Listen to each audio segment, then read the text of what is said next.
On va revenir sur ce message solennel d'Emmanuel Macron à l'occasion de son traditionnel discours aux armées. Jamais depuis 1945 la liberté n'avait été si menacée. D'accord, pas d'accord, je vous poserai la question. Le temps d'écouter le président Emmanuel Macron. Votre engagement est inestimable. Il l'est d'autant plus que nous vivons un moment de bascule.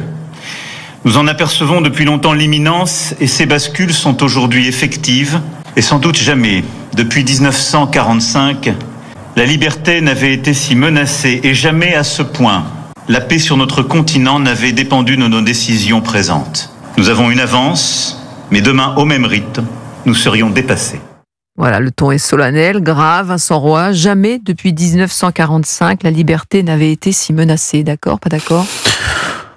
Sans doute, peut-être. Oui, il y a beaucoup de conflits et c'est vrai que la multiplication de ces conflits n'est pas rassurante. Le djihadisme débordant, le Moyen-Orient, l'Ukraine, bon, tout ça fait que la situation n'est pas très safe comme on dit aujourd'hui. Bon, est-ce que la liberté entre 45 et 89, il y a quand même eu énormément d'affrontements. Il y a quand même eu aussi énormément d'affrontements. Donc je ne sais pas est-ce que celui-là, est-ce que la menace est plus forte aujourd'hui ? C'est la question que je vous pose. Il a peut-être des renseignements que nous n'avons pas, ce qui peut-être justifie. Enfin, vous savez, il a toujours. Pour vous, il n'est pas trop alarmiste, c'est ma question. Il est toujours un peu. Vous savez, il est jamais mieux qu'en chef de guerre. Tout ça est un peu anxiogène. Vous savez, d'abord c'est son domaine réservé. Là, il se dit à la faveur de mes prises de position sur l'armée. C'est vrai que depuis 2018, il a fait des choses quand même pour l'armée. Ça, vraiment, il faut le porter à son crédit. Alors que les autres ne faisaient pas grand-chose. Bon, mais il n'est jamais meilleur qu'en chef de guerre. Là, il tient quelque chose. Bon, il se dit, sa cote de popularité est au plus bas, je peux peut-être me refaire la fraise. Bon, il y a toujours un côté un peu comme ça chez Emmanuel Macron. Paul Melun, comment interprétez-vous ces propos ? Écoutez, sur la liberté, je pense que c'est vraiment intéressant. Entre 45 et 89, le monde dit libre a été un modèle pour la planète entière. Et on pensait alors, peut-être se trompait-on, que l'aspiration pour tous les pays du monde, y compris ceux qui vivaient sous des dictatures, etc., c'était de passer à la démocratie. On pensait, vous savez, c'était la thèse un peu universaliste. On imaginait cela. Et aujourd'hui, force est de constater que ces années 2010, 2020, elles sont plus noires, elles sont plus sombres.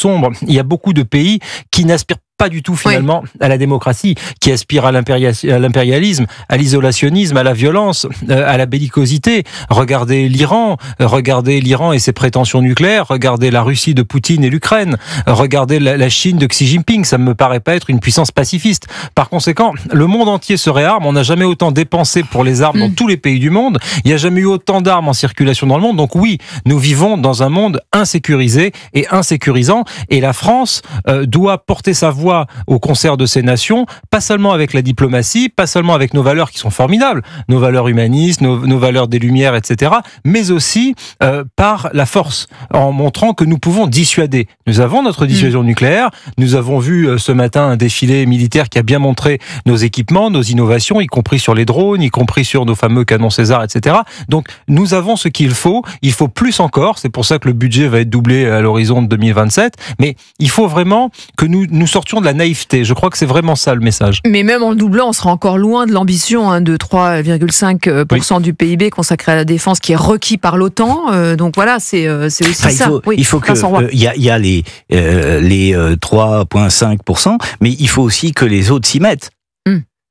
Faut que tout ça soit cohérent. Il faut pas qu'on soit les seuls. D'ailleurs, ça ne vous aura pas échappé que je crois que c'est la semaine dernière ou il y a 15 jours, Monsieur Trump a tiré les oreilles de Monsieur Sanchez, le Premier ministre espagnol, en lui disant il faut faire plus d'efforts. Et puis il faudrait peut-être aussi, nous en parlions hier soir avec Paul, il faudrait peut-être aussi que les Allemands arrêtent d'acheter leurs avions aux États-Unis. Oui. Ça serait pas mal non plus que tout ça soit cohérent. L'Europe. Pour revenir au premier sujet, on a aussi peut-être eu bien souvent le défaut de penser que les droits de l'homme étaient pour nous une arme et que cette arme était universelle. On s'est un peu drapé dedans, on a voulu l'exporter partout. Eh bien, force est de constater que ça ne marche pas. Beaucoup de gens n'en veulent pas. Notre modèle est beaucoup moins universel que nous l'avons pensé. On l'a pensé comme universel et on se rend compte qu'il ne l'est pas, ou qu'il ne l'est plus. Et il nous avait mis dans cet état d'esprit le président Emmanuel Macron avec l'intervention du général Burkhardt, dont la parole est rare quelques jours avant. Voilà, en gros, est-ce qu'il fait de la politique? Est-ce qu'il n'a pas fait de la politique lors de ce discours des armées? Bien sûr qu'il en fait, et il n'y a pas de honte à faire de la politique. Ce qui est embêtant, c'est de faire de la politique politicienne. D'ailleurs,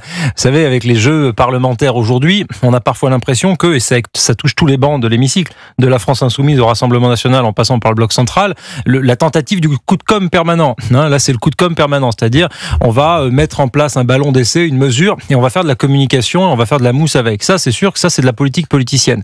Après, la politique, c'était le discours du président hier soir, c'est de dire, en fait, voilà où en est le monde, voilà comment moi, pour qui vous avez voté à 2 reprises, j'envisage la place de la France dans ce monde-là. Ça, à la rigueur, on peut ne pas être d'accord avec lui, mais en tout cas, il a raison de le faire. Il est dans son rôle. Et puis de toute façon, une fois encore, Paul a raison. Vous ne pouvez faire que de la com actuellement. La 5e République, elle ne peut fonctionner qu'avec une majorité.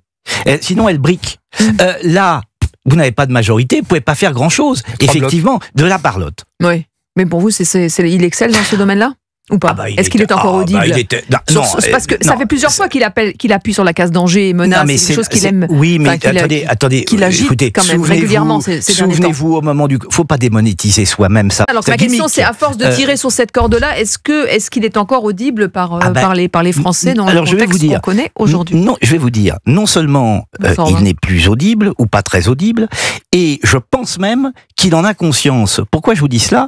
Parce que il nous a teasé le discours qu'il a fait grâce au général. Oui. Quand est-ce que vous avez vu un général s'exprimer? C'est quand même très très rare. Alors on a entendu le général de Gaulle, c'est le 18 juin. On a entendu le maréchal Pétain, souvenez-vous. Et puis là, voici que le général Burkhardt, un général prend la parole dans un timing extrêmement précis. Moi, je trouvais ça très suspect que le chef d'état-major s'exprime et nous dise tous les dangers. Je me suis dit, bon, évidemment, il tease le président de la République. Oui, mais c'était faire un point sur toutes les menaces, voilà. Oui, mais ça veut dire aussi que le président de la République, pour asseoir sa parole, pour que cette fois-là, elle porte, il a pris un amplificateur 2 jours avant, si vous voulez, on a tourné les boutons et on a fait parler le général. C'est très rare. Moi, j'ai trouvé ça très suspect. Je me suis dit, mais qu'est-ce qu'on est en train de me vendre là? Et ben voilà, ça y est, je sais avec le président de la République ce qu'on m'a vendu. Sur la démonétisation de la parole publique et politique, c'est un phénomène qui là aussi touche beaucoup de nos démocraties occidentales. Vous avez peu de dirigeants qui, à l'issue de leur mandat, voire à l'issue de leur 2e mandat, quand ils ont la chance d'être élus comme Emmanuel Macron, ne finissent pas essorés. Regardez au Royaume-Uni l'impopularité des premiers ministres les uns après les autres, de Johnson, de Liz Truss, de Richie Sunak et désormais de Keir Starmer. Regardez Friedrich Merz en Allemagne. Il a été élu, c'était une victoire à la Pyrrhus. Donald Trump, sa popularité l'a décroché depuis qu'il a été élu. Donc c'est très difficile aujourd'hui. La parole politique, elle est de plus en plus démonétisée. Il y a de plus en plus de défiance. Il y a de plus en plus une montée des courants, on les appelle comme on veut, populistes, nationalistes, que sais-je, mais en tout cas de partis dits anti-système qui contestent les élites dans la façon dont elles ont été construites. Donc c'est de plus en plus difficile de finir après 8 ans de pouvoir avec une forte cote de popularité ou une capacité à être entendu. Surtout après des crises. Effectivement, vous parliez du Covid, il y a eu dit pour être craint, il faut être puissant. Alors ça, par contre, oui, c'est vrai. Ça, c'est vrai. Ça, c'est très juste. C'est très juste. Il parle évidemment pas de lui, il parle de la France. C'est-à-dire que la France ne serait pas la France sans la grandeur, nous disait le général de Gaulle. C'est exactement cette idée-là. Si nous voulons dissuader nos ennemis de nous attaquer, on a intérêt à montrer que on a ce qu'il faut sur terre, sur mer et dans les airs. Parce que sinon, on va nous prendre pour des guignols. Ça, c'est la règle de base en diplomatie. C'est-à-dire que 2 diplomates peuvent pas parler de façon équivalente si derrière, ils n'ont pas le même arsenal nucléaire ou militaire. Il demeure que sur la démonétisation de la parole du président, moi je trouve que c'est quelqu'un qui a trop parlé. Alors il a fait des erreurs, mais à trop parler, on fait des erreurs, si vous voulez. C'est presque voilà. Il parle trop.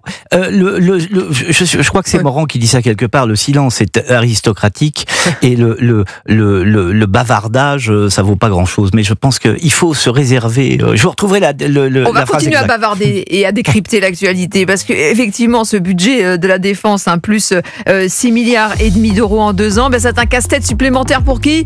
Pour François Bayrou. Voilà. Et demain, il doit annoncer les grandes orientations de son budget.